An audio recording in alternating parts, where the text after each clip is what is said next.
Assalamualaikum warahmatullahi wabarakatuh.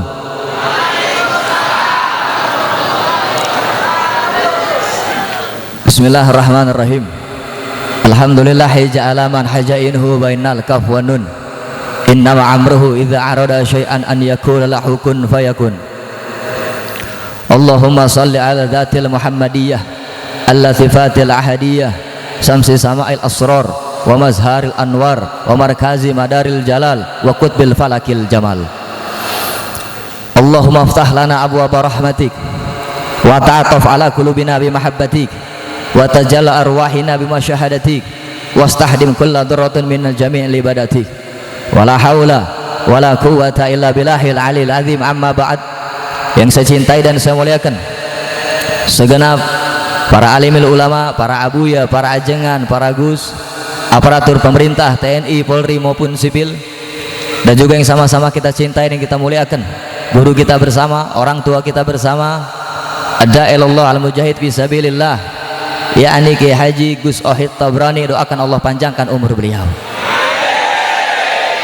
berkahkan kehidupannya, berkahkan rizkinya, berkahkan keluarganya, berkahkan ilmunya, istiqomahkan dakwahnya, menangkan perjuangannya. Allah hancurkan musuh-musuh yang menzaliminya. Amin ya rabbal. Dan salam takzim, salam agung, salam mahabbah kepada seluruh jamaah Maulid Agung Sayyidina Muhammad sallallahu alaihi wasallam. Wabil khusus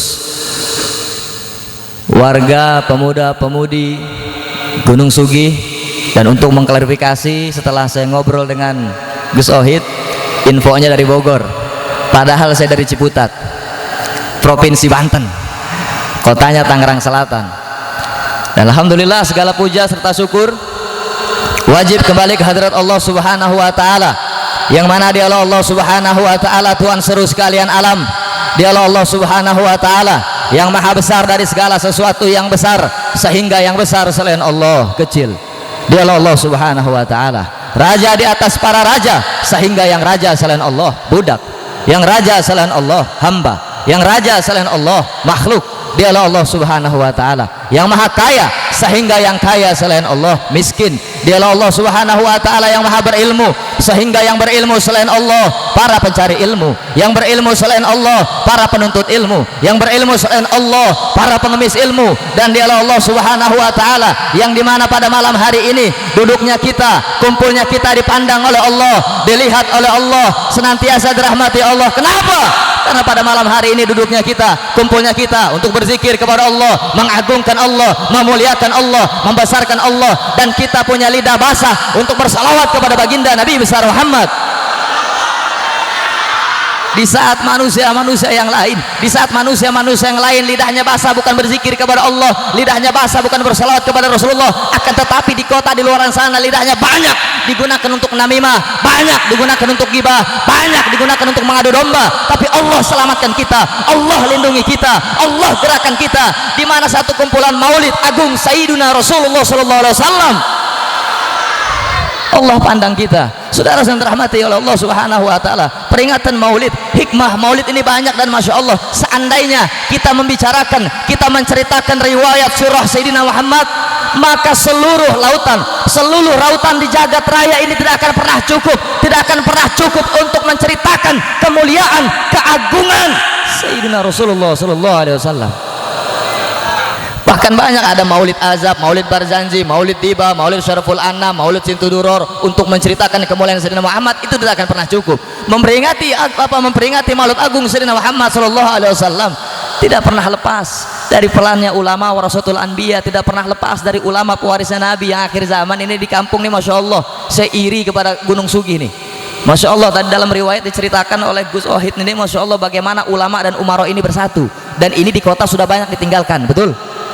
Kenapa? Karena mayoritas 80% Indonesia ini muslim, 20%-nya sisa agama lain.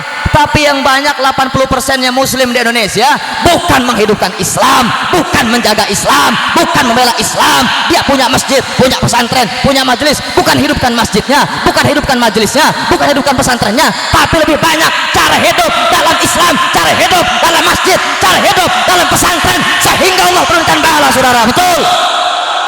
Akhirnya seluruhnya waktu PSBB kita diuji oleh Allah, semuanya ditutup. Jangankan cuma masjid, jangankan cuma langgar, cuma musola, cuma pesantren, hatta Ka'bah juga ditutup. Betul. Itu karena manusia-manusia di kota akhir zaman nih, masya Allah, bukan hanya di kampung, di kota akhir zaman nih sudah banyak meninggalkan ulama, banyak meninggalkan warasatul anbiya, banyak meninggalkan mereka anak cucu Nabi, banyak meninggalkan syariat, banyak meninggalkan hal-hal yang diwariskan oleh baginda Nabi besar Muhammad sallallahu alaihi wasallam, sehingga Allah berikan pahala. Nah, saudara-saudara rahmati Allah, dalam hikmah peringatan Maulid Agung Sayyidina Muhammad sallallahu alaihi wasallam, kita harus bersyukur kepada Allah. Tahadus bin nikmat, memperingati lahirnya Sayyidina Muhammad untuk apa? Sebetulnya untuk kita agar dikumpulkan kelak oleh Allah Subhanahu wa taala untuk nazroh, untuk memandang, untuk melihat. Karena surga ini akan hampa, surga ini akan kosong jikalau di dalamnya tidak terisi Sayyidina Muhammad sallallahu alaihi wasallam. Qala Allah taala, "Qul bi fadlillah wa bi rahmatihi fa bidzalika falyafrahu." Qul, katakanlah, bi fadlillah, dengan karunia Allah. Apa yang dimaksud dengan karunia Allah? Banyak ulama-ulama tafsir jelaskan karunia Allah, ada yang mengatakan Al-Qur'an, ilmu dan akal. Wa bi rahmatihi, dan dengan rahmat Allah. Apa rahmat Allah yang paling agung? Apa rahmat Allah yang paling mulia? Apa rahmat Allah yang paling tinggi? Rahmat Allah yang paling agung, yang paling mulia, yang paling tinggi adalah lahirnya Sayyidina Muhammad. Lahirnya manusia yang paling agung, lahirnya manusia yang paling mulia, lahirnya manusia yang tidak pernah ada bandingannya, tidak pernah ada harganya, tidak pernah ada nilainya selain Sayyidina Muhammad sallallahu alaihi wasallam.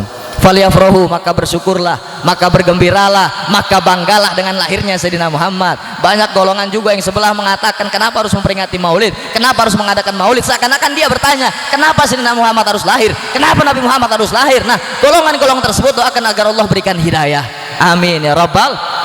Falyafrahu, bersyukurlah, banggalah. Nah, ini adalah bukti, ini adalah wujud, ini adalah bentuk kita bersyukur kepada Allah, dijadikan umat Sayyidina Muhammad, dijadikan umat Kanjeng Rasul. Tidak pernah ada, saudara-saudara, di alam jagat raya ini manusia yang lebih dulu menangis, manusia yang lebih dulu menderita, manusia yang lebih dulu terluka, manusia yang lebih dulu memikirkan nasib umatnya selain kita punya Nabi. Beliau lebih dulu menangis buat kita, beliau lebih dulu berdarah demi kita, beliau lebih dulu terluka demi kita, beliau lebih dulu memikirkan keadaan nasib kita. Lantas pertanyaannya, kita sebagai umat, sudahkah kita mengidolakan beliau? Sudahkah kita menghidupkan beliau? Sudahkah kita mengharapkan untuk dikumpulkan dengan beliau? Sudahkah kita menghidupkan sunnah-sunnahnya beliau? Sudahkah kita menghidupkan perjuangannya beliau? Sudahkah kita beramar ma'ruf dengan cara beliau? Sudahkah kita nahi munkar dengan cara beliau? Ataukah kita lebih banyak melukai hati Sayyidina Muhammad dengan apa? Meninggalkan sunnahnya, meninggalkan syariatnya, meninggalkan perjuangannya, meninggalkan harokahnya? Ataukah kita sebagai umat hanya mengaku sebagai Islam karena ibu bapak kita Islam, karena kakek nenek moyang kita Islam, sehingga kita Islamnya bodoh amat, Islamnya biarin saja, yang penting Islam, yang penting sholat sudah Islam? Oh, tidak bisa, tidak bisa begitu, saudara. Saudara-saudara rahmati Allah Subhanahu wa taala, seandainya bisa begitu, apakah Sayyidina Muhammad meninggalkan jihad? Apakah Sayyidina Muhammad meninggalkan perjuangan? Apakah sholatnya kita lebih bagus dari sholatnya Nabi? Puasanya kita lebih bagus dari puasanya Nabi? Sedekahnya kita lebih banyak dari sedekahnya Nabi? Wiridnya kita lebih banyak daripada wiridnya Nabi? Zikirnya kita lebih banyak dari zikirnya Nabi? Sehingga kita meninggalkan hal-hal yang diwariskan oleh Sayyidina Muhammad sallallahu alaihi wasallam. Sedangkan Nabi tidak meninggalkan ilmu, tidak meninggalkan harta, pangkat, jabatan, tahta, tidak. Yang ditinggalkan oleh Sayyidina Muhammad adalah iman, ilmu, amal, warahaf, ikhlas, tawadu, perjuangan. Itu ditinggalkan Sayyidina Muhammad sallallahu alaihi wasallam. Yang harus kita pahami dan telaah bahwasanya kita memperingati hikmah Maulid Agung Sayyidina Muhammad sallallahu alaihi wasallam untuk mengambil ibrah, pelajaran besar. Sebagaimana sebelum saya naik ke sini bercerita sedikit dengan Gus Ohid, perjuangan antara ulama dengan umaro ini akur. Kalau ulama dengan umaro ini akur, al ulama hukamun alal muluk. Ulama ini yang mengatur pejabat, ulama yang mengatur pemerintah. Sedangkan pemerintah al muluk hukamun alal nas. Sedangkan pemerintah, pejabat, penguasa yang mengatur rakyat. Nah, kalau rakyat nggak diatur, kalau rakyat nggak punya aturan, kalau rakyat tidak dibina dengan baik, maka rakyatnya akhirnya jadi amburadul. Betul? Berarti saya mau tanya, perjuangan Gus Ohid ini kira-kira bagus atau tidak? Kurang kompak, bagus atau tidak? Mulia atau tidak? Siap bantu perjuangannya? Siap dukung perjuangannya? Kalau didatengin Bareskrim bagaimana? Kalau didatengin Bareskrim bagaimana? Tawan jangan. Wah, lemes amat. Ngaku cinta, ngaku khidmat sama kita punya guru. Kalau misalnya dijemput, misalnya nih kan banyak kriminalisasi ulama, betul nggak? Kira-kira kalau dijemput lawan jangan. Betul? Berani? Tongsian? Wanian?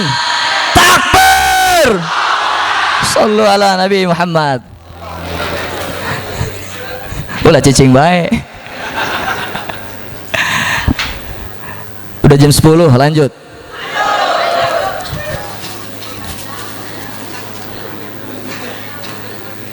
Memperingati Maulid Agung Sayyidina Muhammad SAW, ini kita harus banyak ibroh, harus banyak berkaca daripada mereka as-sabiquna awalun.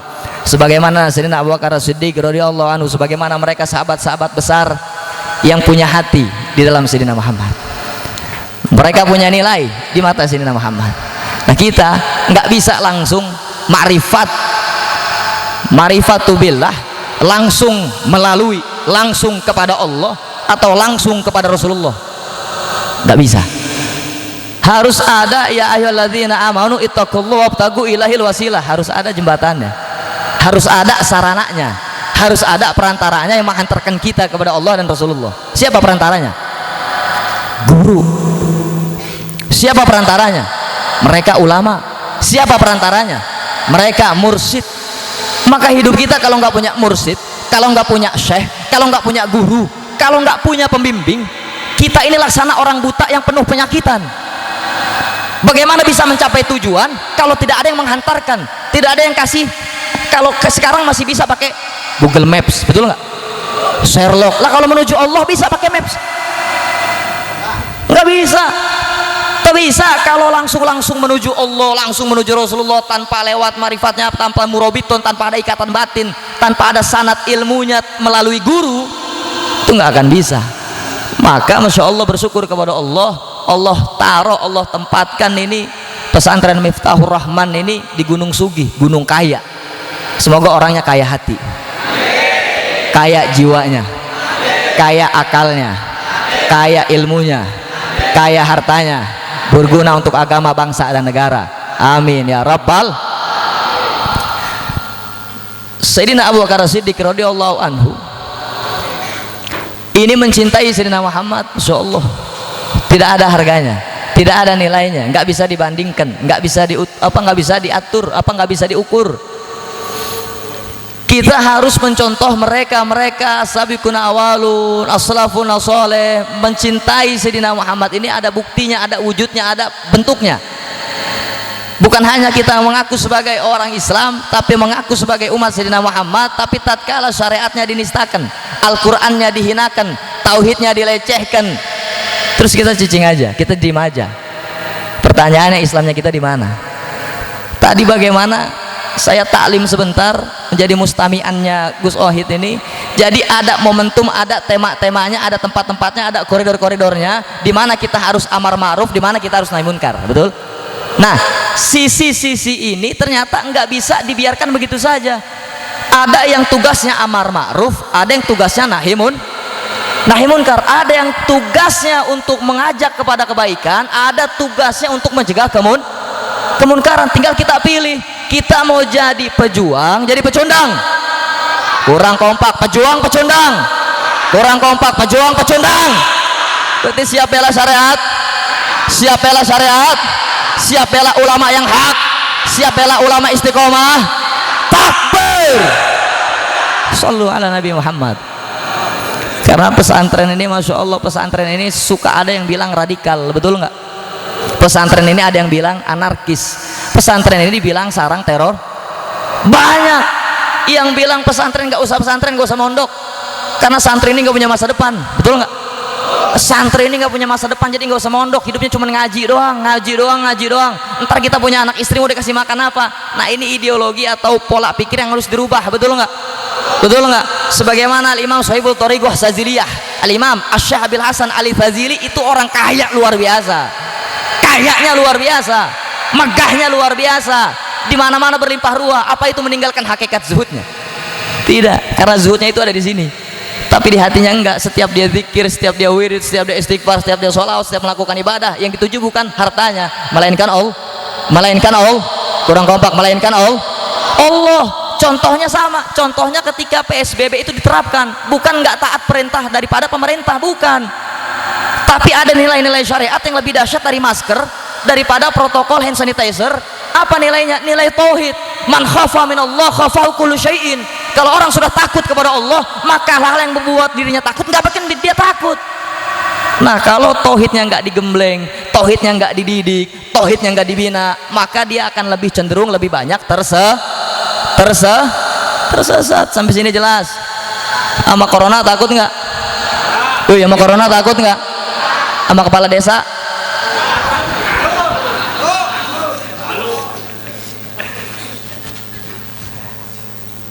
Doakan bangsa Indonesia, Allah tolong. Dan ulama-ulamanya Allah menangkan perjuangannya. Dan seluruh aktivisnya, pejabatnya, pemerintahnya, doakan Allah berikan hidayah agar amanah. Amin ya Rabbal. Nah, mencintai daripada Sayyidina Rasulullah Sallallahu Alaihi Wasallam, Sayyidina Abu Bakar Siddiq ini pernah suatu riwayat disuruh makan sama Nabi Muhammad, disuruh makan sama Sayyidina Muhammad, tapi nggak lama langsung menghadap kembali kepada kanjeng Nabi, sehingga Sayyidina Muhammad bertanya, ya Abu Bakar, aku tidak pernah melihat orang makan secepat kamu, sudahkah kamu makan? Apa jawaban Sayyidina Abu Bakar Siddiq? Ya Rasulullah, bagaimana mungkin bisa saya makan? Bagaimana mungkin saya bisa menyuap nasi, sedangkan setiap saya mau nyuap, saya terpandang wajah kamu, terbayang wajah kamu, teringat wajah kamu, yang dengan terbayangnya wajah kamu, terbayangnya wajah kamu membuat perut saya kenyang. Teringat dengan Sayyidina Muhammad karena nazroh di zaman itu memandang Sayyidina Muhammad, suatu kemuliaan keagungan yang diberikan oleh as-sabiqun awalun, langsung kenyang perutnya, langsung kenyang. Sebagaimana juga ketika bersembunyi dari kejaran Yahudi waktu di Goa Bukit Sur, ada riwayat kala jengking, ada riwayat juga ular yang gigit kakinya siapa? Sayyidina Abu Bakar Siddiq. Itu dalam riwayat saya punya guru murabi thariqah Al-Imam Qutbil Zaman Maulana Syekh Mukhtar Ali Muhammad Ad-Dusuki, dalam darsnya beliau, itu binatang sudah menunggu ribuan tahun berjumpa dengan Sayyidina Muhammad, sudah nunggu ribuan tahun di dalam goa tersebut untuk berjumpa dengan Sayyidina Muhammad, sehingga digigit kakinya Sayyidina Abu Bakar Siddiq. Supaya apa?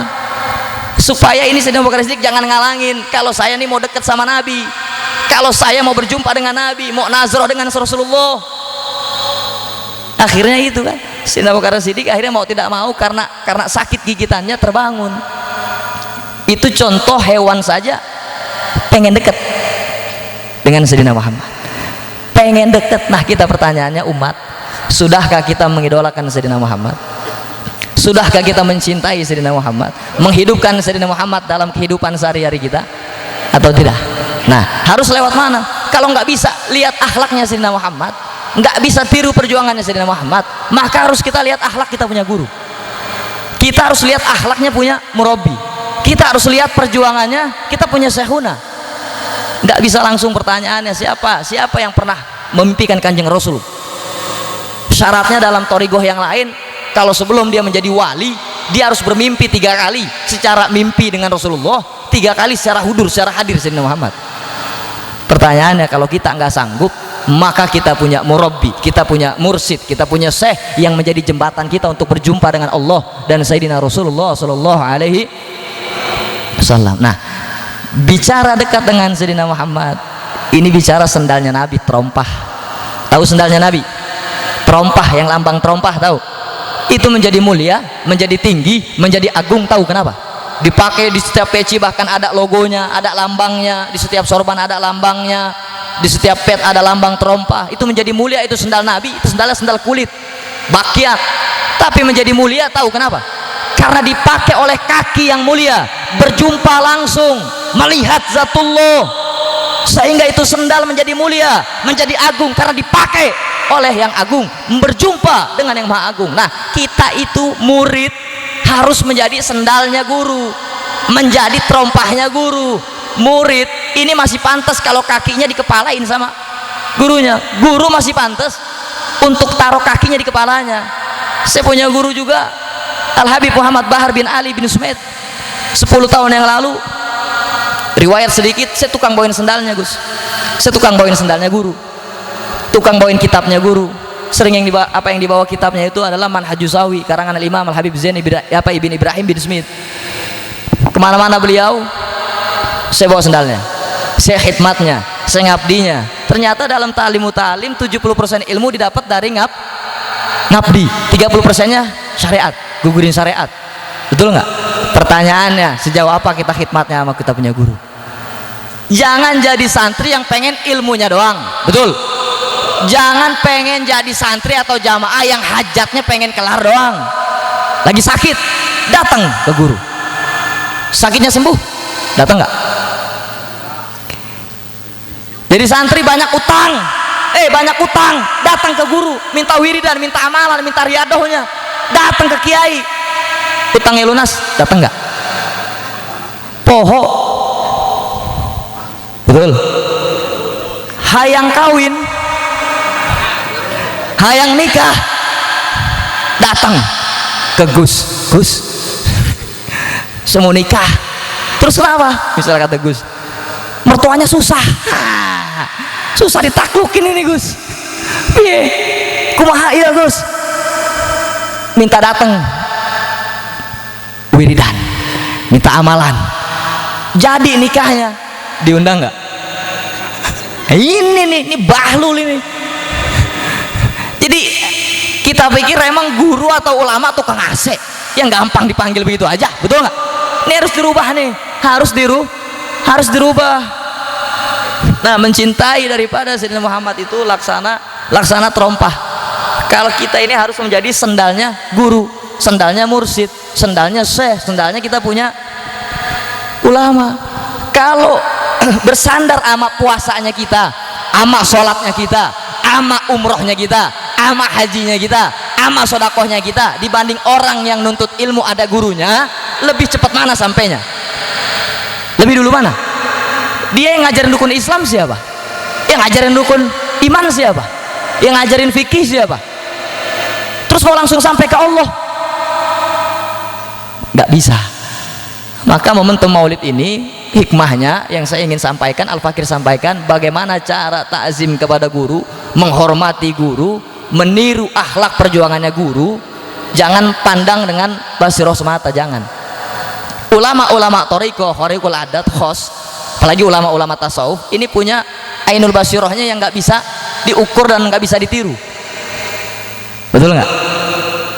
Dan nggak bisa ditiru untuk hal itunya. Khariqul adat karomahnya nggak bisa ditiru.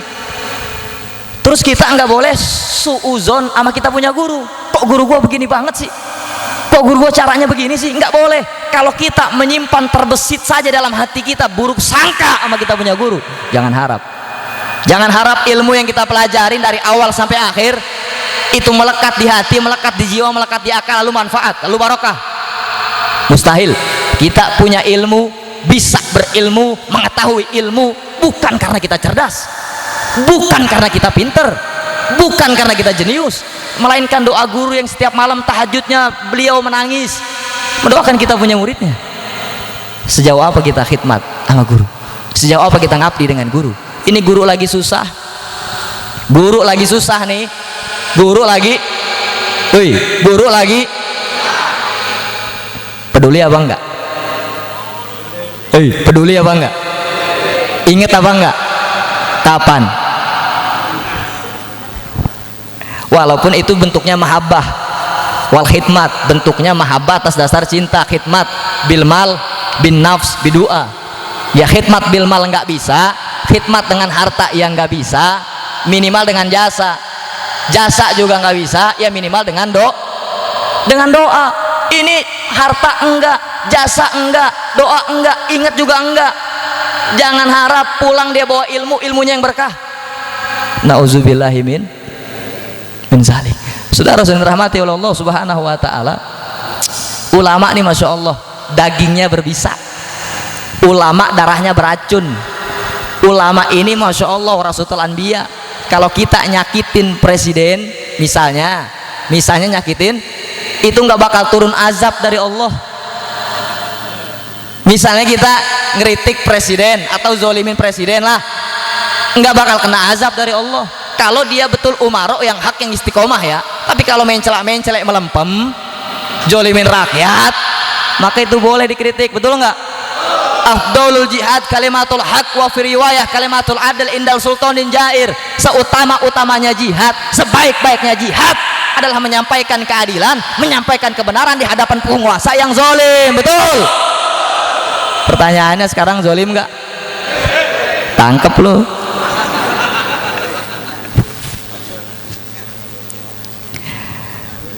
Intinya, kalau memang mereka orang kaya, pejabat, siapapun, kalau kita kritik atau kita zolim, kita nggak diazab langsung. Tapi kalau ulama, kita nyakitin ulama, zolimin ulama, nyantet ulama, ngeluh ulama, apalagi hati-hati, yang turun ribuan malaikat, bi alfi ribuan malaikat yang kita lawan. Kuat, kuat nggak? Sakit gigi siapa yang disebut? Emak yang disebut, betul nggak? Sakit gigi siapa yang disebut? Emak. Kita baru sakit gigi aja dikasih sama Allah. Hakikatnya ini Allah kasih sakit gigi, kita langsung teriak, boro-boro ingat Allah, boro-boro ingat isi mufrad, betul nggak? Kita sebut siapa? Yang kita cari apa? Oh, obat yang kita cari. Boro-boro ingat Allah, boro-boro ingat Rasulullah, boro-boro ingat istighfar. Ternyata tauhidnya kita harus diperdalam. Sampai sini jelas? Insya Allah. Yang terakhir, saya nggak panjang lebar.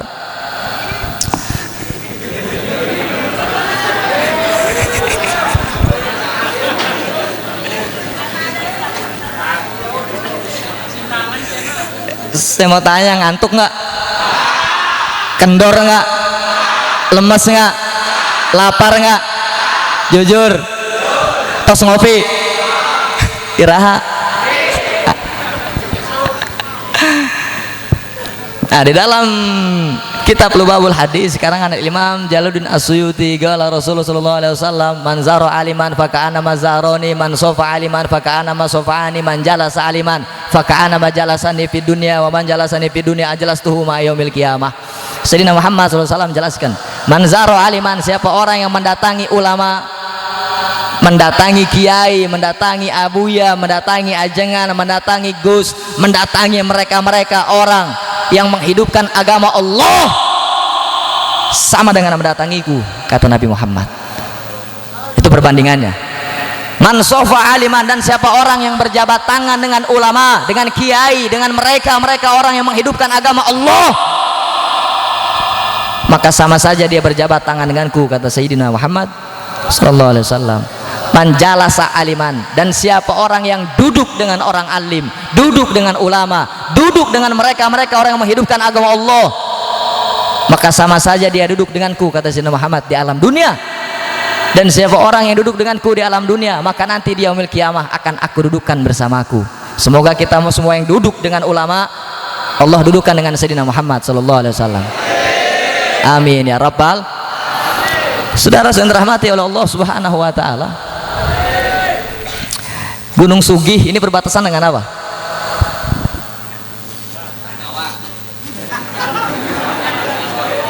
Dengan apa berbatasan? Purwokerto bukan? Dengan apa? Cilacap. Indonesia tuh Masya Allah, betul. Indonesia tuh luar biasa. Kalau Indonesia kita nggak jaga, baik secara akidahnya maupun secara nasionalnya, maka akan mudah diadu domba. Betul? Akan mudah diadu domba. Karena yang perlu diketahui ini, tidak ada senjata yang paling ampuh, yang paling hebat selain persatuan, selain ulfah, selain persatuan. Tidak ada lagi senjata yang paling hebat, paling ampuh untuk melawan mereka-mereka yang memusuhi agama Allah, untuk mereka-mereka yang melawan daripada mereka-mereka yang menghidupkan agama Allah. Ini karena di desa, di kota ini tarbiyahnya Masya Allah, di kota ini ujiannya luar biasa, rintangannya luar biasa, walaupun sunatullah, tapi karena didasari mahabbah, karena didasari kepedulian, karena didasari dengan kesadaran, akhirnya timbul rasa gotong royong. Kalau di kota, hujan misalnya, hujan, ada jemuran, ini diangkatin apa ditonton? Kalau di sini jadi hak milik ya. Berarti kan nilai kepedulian gotong royongnya sudah mulai hilang. Maka yang merantau seluruhnya dari Gunung Sugi ke Jakarta harus mengamalkan apa yang diajarkan oleh Gus Ohid. Berani? Diem baik. Berani? Kurang kompak. Berani? Dituduh radikal lo, dituduh anarkis. Berani? Berani? Mereka yang bilang radikal, yang bilang anarkis harus paham radikal itu apa, anarkis itu apa, betul nggak? Jadi dengan cara-cara yang jelas, dengan koridor yang jelas, dan juga nggak boleh merasa hebat, merasa berilmu, merasa sakti, nggak boleh. Karena yang hebat, yang berilmu, yang sakti nggak ada selain Allah. Karena di atas dunia ini ada nggak manusia paling sakti? Ada. Kera. Labelnya dinisbatkan menjadi kerasakti. Tapi kalau orang yang diberikan hadiah oleh Allah akibat ketaatannya, ketawaduannya, karena riadohnya, karena kesungguhan, kesabarannya, diberikan karomah, hadiah oleh Allah, ada nggak? Banyak. Minal auliya Allah, ada yang masyhur, ada yang mastur, ada yang tersembunyi, ada yang dilihatkan oleh Allah. Nah, mereka itu sampai kepada Allah. Nah, kita ini orang penyakit. Kalau penyakit yang dibutuhkan apa? Dokter. Lah kalau dokter ngasih obat yang salah, kita sakit emah dikasih panadol, gering bisa, tambah hancur, betul nggak? Obat syariatnya, tarekatnya kita harus punya guru, punya dokter. Nah, dokter yang nganjurin nih, kamu minum sehari 3 kali, kamu minum sehari 3 kali. Nah, kalau cuma obat-obat doang dari orang ke orang, kira-kira makin sembuh makin sakit, makin sembuh makin sakit, makin sakit. Maka kita perlu dokter. Siapa dokternya? Ya guru. Siapa dokternya? Ya mursyid. Siapa dokternya? Ya syekhuna, kita punya syekh. Dan seberapa besar kecintaan kita kepada kita punya guru? Seberapa besar kepedulian kita punya guru? Seberapa cinta kita terhadap guru? Dalam nilai aspek-aspek menerapkan amar ma'ruf nahi munkar, tanpa binaan guru, tanpa binaan mursyid, kita akan keluar jalur. Akhirnya amarah bisunya berkuasa, bahmiyahnya berkuasa, lawamahnya berkuasa, sehingga kita dakwanya bukan karena hati, bukan karena azas mahabbah, bukan. Jadi ud'u sabila rabbika bil hikmah wal mau'izah hasanahnya nggak tepat tanpa adanya guru. Jangan merasa sudah lulus dari pondok pesantren nggak perlu guru. Nah, ini perlu dikoreksi nih, betul nggak? Betul nggak? Terus kita merasa sudah lulus dari pondok pesantren, sudah lulus, sudah selesai, kita punya apa, nuntut ilmu, terus kita anggap peduli lagi sama guru. Guru nggak ada harganya, guru nggak ada jasanya. Ini adalah murid-murid yang perlu di ruqyah, perlu di ruqyah sebetulnya nih. Nggak boleh. Jangan kita, kalau santri, kalau di Banten kan begini prinsipnya. Terakhir saya sama Buya Qurtubi Jailani, pondok pesantren Al-Futuhiyah Lebak. Maka setelah saya lihat dan bercerita dan bertemu dengan Gus Ohid nih, peribahasa di Banten, kalau belum sakti jangan ngaku ulama. Karena ku aing mah gelut hayo ngaji hayo. Betul nggak? Betul nggak? Saya teringat punya guru akhirnya. Jadi masya Allah, ternyata betul basically-nya. Ketika dakwah itu, karena bukan zamannya Hindu dan Buddha saat itu, karena harus modernisasinya. Karena biasanya kalau labelnya ulama, dai, mubalik, buka pesantren, tantangannya ini masya Allah dari tingkat yang besar sampai tingkat yang kecil, dari tingkat preman sampai tingkat dokon. Betul? Kalau nggak bisa gelut, ya betul nggak? Betul nggak? Karismanya, wibawanya, masya Allah. Kalau kita punya guru yang sifatnya kayak orang tua, mendidik tarbiyahnya, hatinya kita, jiwanya kita, akalnya kita, jangan lepas kita punya guru, jangan. Kita harus pegang erat itu punya guru, sebagaimana sabikuna awalun, nazroh wal madatnya Rasulullah itu dapat dan hadir dan hudur. Nah, kita saat ini sosok yang bisa harus kita jadikan panutan, sandaran, yakni kita punya guru. Bukan seorang tolab, bukan seorang muta'aliman, bukan seorang santri. Kalau ketika dia ngaji, bayangin orang lain. Ketika dia ta'lim, bayangin orang lain. Nggak ada gurunya dalam hatinya, maka ilmu nggak bakal masuk. Ilmu nggak akan berkah kalau kita ini dalam hati, jiwa, akal kita nggak ada kita punya guru. Sampai sini jelas? Sampai sini jelas, insya Allah. Dan di dalam kitab Risalatul Muawanah karangan Al-Imam Al-Habib Abdullah bin Alwi Al-Haddad, Gala Rasulullah sallallahu alaihi wasallam, la taj'allu ta'ifatu min ummati zahirin 'alal haq la yadurruhum man khadhalahum hatta yatiya amrullah. golongan yang menegakkan amar ma'ruf nahi munkar itu sedikit, cuma sedikit. Golongan sedikit tersebut menegakkan amar ma'ruf nahi munkar, kata Nabi Muhammad nih, zohirina alal haq, berani menyampaikan kebenaran, berani menyampaikan keadilan apapun bentuknya kepada siapapun yang melanggar syariat. La yadurhum man hadalahum hatta yatiya amrullah. Namun golongan tersebut diintimidasi, dikriminalisasi, bahkan dipenjara, bahkan dibunuh. Namun golongan sedikit tersebut tidak takut, golongan tersebut tidak mundur, golongan yang tersebut enggak merasa kendor, enggak merasa takut. Karena yang dibela adalah intan surullah yang surkum, yang dibela adalah agama Allah. Agama Allah, mereka enggak takut. Apa yang mereka cari? Yang mereka cari adalah iskariman au mutsyahidan. Yang mereka cari adalah hidup mulia atau mati syahid. Lebih baik kita mati di medan tempur daripada mati di atas kasur, atas pusar. Pertanyaannya, kalau seandainya Gus Ohid dauh berfatwa jihad kital, jihad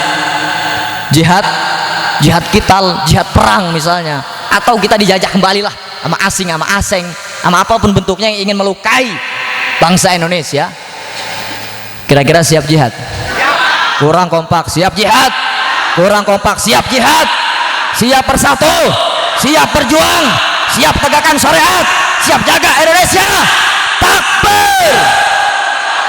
Prajurit pembela Rasulullah, bangkitlah untuk agama, bangkitlah untuk negara, satukan hati, satukan jiwa. Musuh lawan dia, berdarah untuk agama, negara tercinta, kematian murah harganya.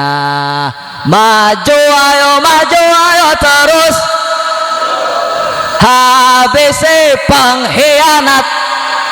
Kami berjanji demi Allah, rela binasa demi agama. Wahai prajurit,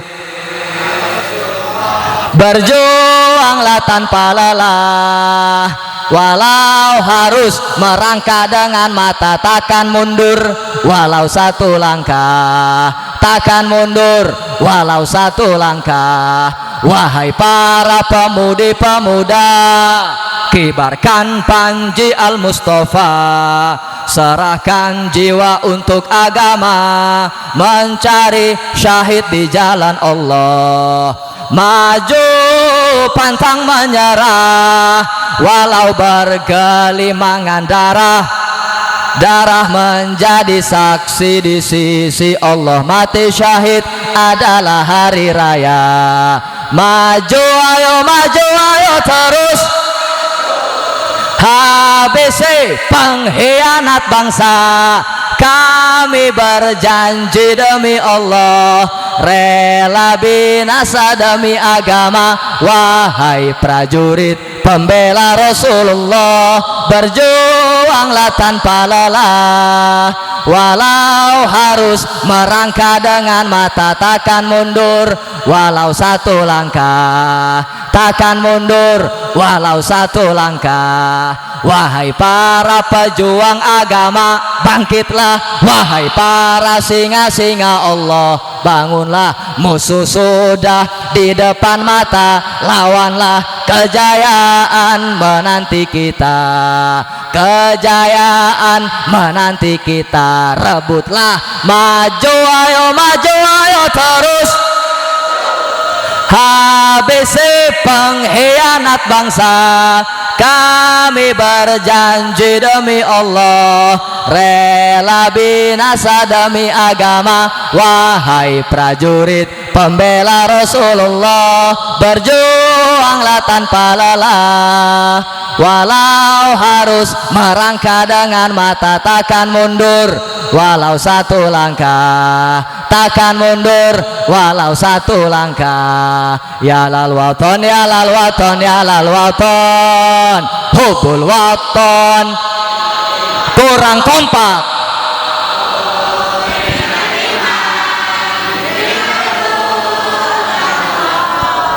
Ya lal waton, ya lal waton, kurang kompak.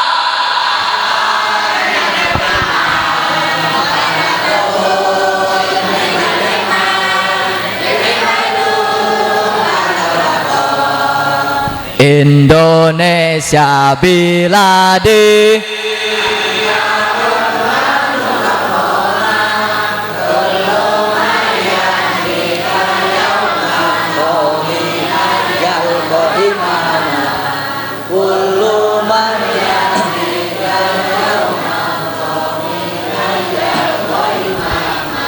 pusaka hati wahai tanah airku,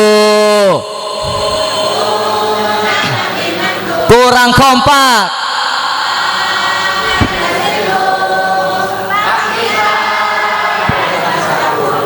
Pusaka hati wahai tanah airku,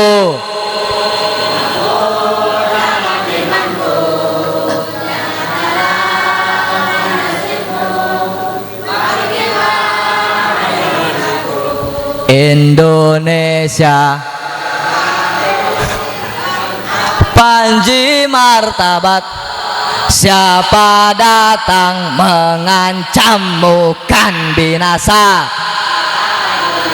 Siapa datang mengancammu kan binasa. Allahumma sholli ala. Ya Allah ya Rasulullah. Quds biyadi khallat hilati adrikna adrikna adrikna.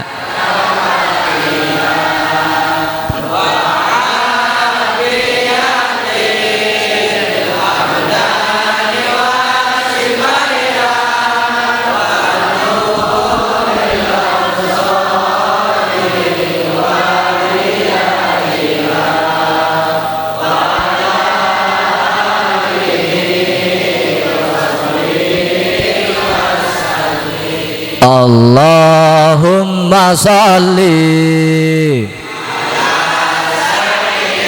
Ya Allah ya Rasulullah, ampunlah dosa-dosa kami, dosa kedua orang tua kami, dosa guru-guru kami ya Allah, dosa orang yang berjuang bersama kami ya Allah.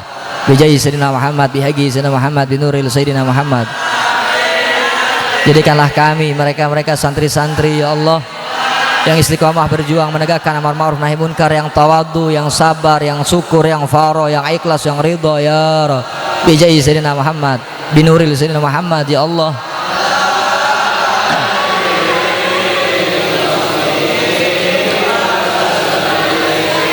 Allahumma sholli. Ya Allah, selamatkan rakyat Indonesia, selamatkan bangsa Indonesia, selamatkan ulama-ulama Indonesia ya Allah, yang menegakkan amar ma'ruf nahi munkar, yang istiqomah berjuang menegakkan yang hak, melawan yang batil ya Allah. Berikanlah kesabaran dan berikanlah kemenangan ya Allah. Obati hati-hati kami yang jauh darimu, jauh dari Rasulullah, jauh dari ulama ya Allah. Bijai Sayyidina Muhammad, dengan berkah bulan agung Sayyidina Muhammad ya Allah.